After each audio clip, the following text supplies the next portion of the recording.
Hi there, it's Annabelle from the Free Hands. And it's another one for the campaign playlist. Take two. So this is the gorgeous outfit that I found so far for acceptable job interview or workwear. I think it's a bit raunchy for a job interview, but if you were to bag yourself a job and then people got to know you a bit more, and then you wore something like this, I'd feel comfortable. I don't think I'd wear it for an interview. Oh, I don't even think I'd wear it to church, God. But it is nice though. I think I picked it because of the cut. The bust is covered, legs are covered. It's an absolute winner. You could even unbutton it and use it as some sort of a throw over cardi, isn't it? Okay, like I said, stuff you Women's Aid, stuff you Refuge charity, stuff you Royal Borough of Kensington and Chelsea. You're not getting any money out of me. I have no fixed abode. I'm a rough sleeper. I haven't been to my volunteering for 2 weeks in a row because I've been too exhausted. And there's no chance of me finding housemates. I've got my heart set on making enough money so that I can buy a house so I'm never in this problem again. Ideally, I said it, ideally a 2-bedroom flat with a living landlord would be a godsend right now, so I don't have to worry about dodgy housemates, so everybody knows where they stand. A nice double room and a double bed, that'd be fantastic, but it's just not going to happen, is it? Hotels, oh my God, let me tell you about the hotel journey, right? So obviously when you go on these comparison sites, you might get a hotel for 45 quid, 50 quid or 55 quid, which is fantastic. But I didn't have that much money. So then I decided to go back onto the hostels where they have dormitories for beds for like 6 people, 9 people and all of that. And they decided to put the price up to 50 quid. Are you serious? 50 quid to share a dormitory with 9 people? 50 quid? You gotta be joking me. So then I just took my 22 quid and I watched 2 films and had a bit of a kip. I would rather have had a kip the whole night and woke up in the morning, checked out of a hotel and then got back to my studies. I'd rather do that, but unfortunately they put up the price, so what can I say? So I'm not gonna have my heart set on bunk ups. What can I say about this bunk up? The room was lovely and warm, I'll tell you that now. I got a free cup of tea. I hated that the check-in was at 3 o'clock. I hated it, and the checkout was at 10. The worst thing is having to check out early and to check in late. You know, having to check in at like 1 in the afternoon and then check in at 12 in the afternoon would be fantastic, especially when you need to get some rest, but it's just the way it goes. I literally, my budget is just really whittling down to the point where I won't have the money to pay for a hotel, and there's no way I'm going to a casino to put money down on a table to risk losing everything. There's no way I'm going to do that. So I guess thank God for the university campus library. I have no idea what I'm going to do over the Christmas season. Couldn't tell you that, but I tell you what now, no one's getting my money. I have no fixed abode, and I don't know if a woman has no fixed abode, will she ever get to a mortgage if you have no fixed abode? So this journey to quality of life that I've done has ended up with me sleeping in the library in a university campus all night, showering at gyms and living out of plastic bags in storage units. And this was a journey to quality of life in the form of marriage, motherhood and mortgage. But circumstances defeated me. I'm not staying in a hotel like that. A filthy, grubby hotel with fucking perverts and drug addicts. Hell no.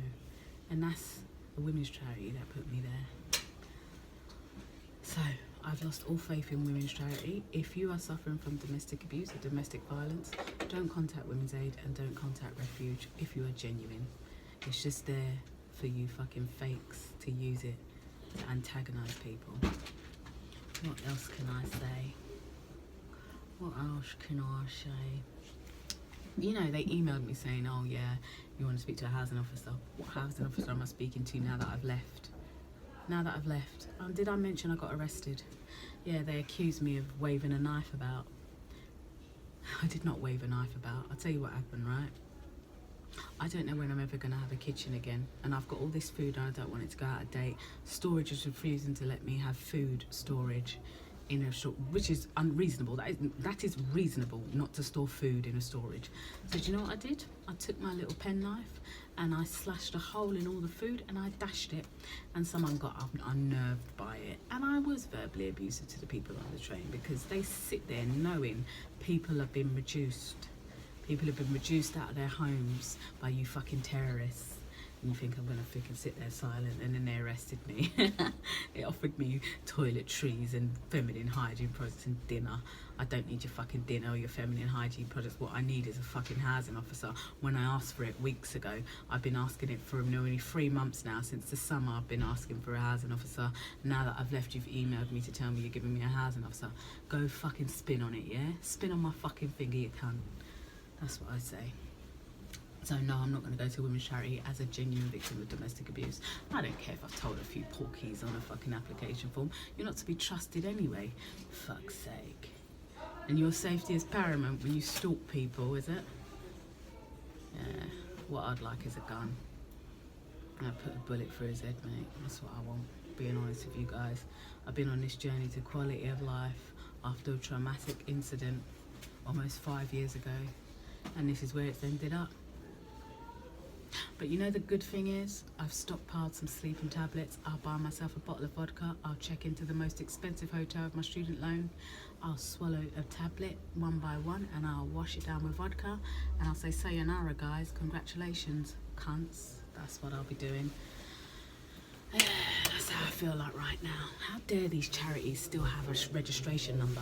I say strip them off their registration number and disconnect their phone lines, because they're not there to help genuine victims of domestic abuse. I didn't even get legal advice. I didn't even get Citizens Advice Bureau.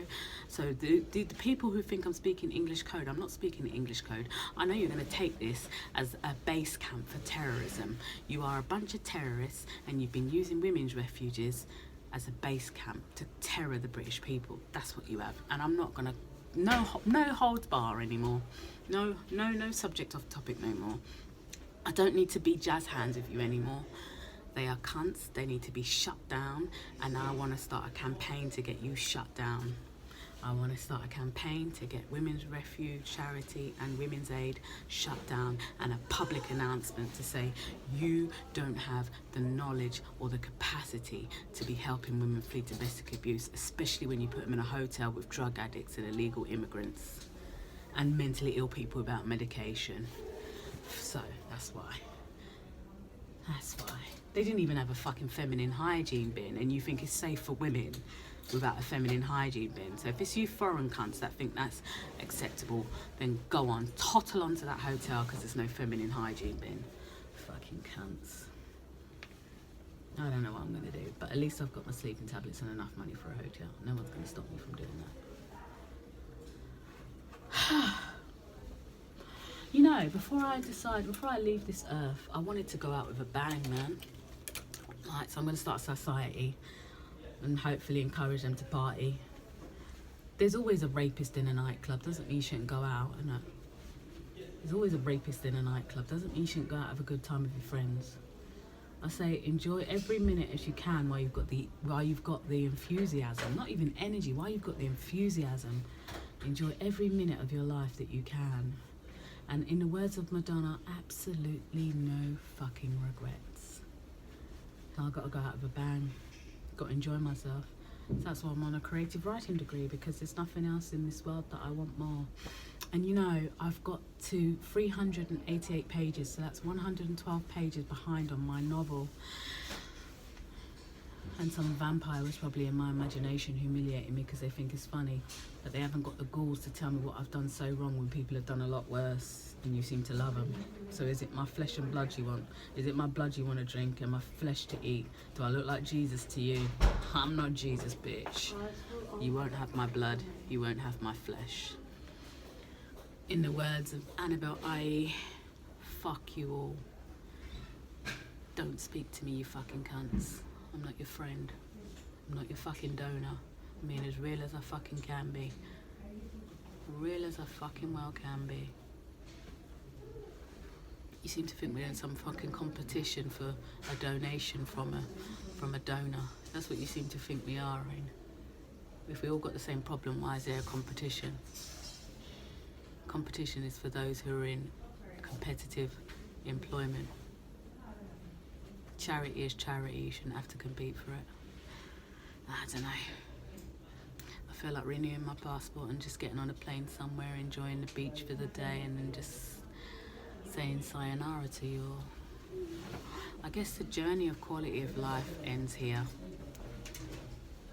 I guess the journey to quality of life ends here. So if you don't see me posting on Instagram, or you don't see me posting on YouTube, it's because I've committed suicide. Women's Aid, Refuge Charity, London Met Police and the NHS are to blame.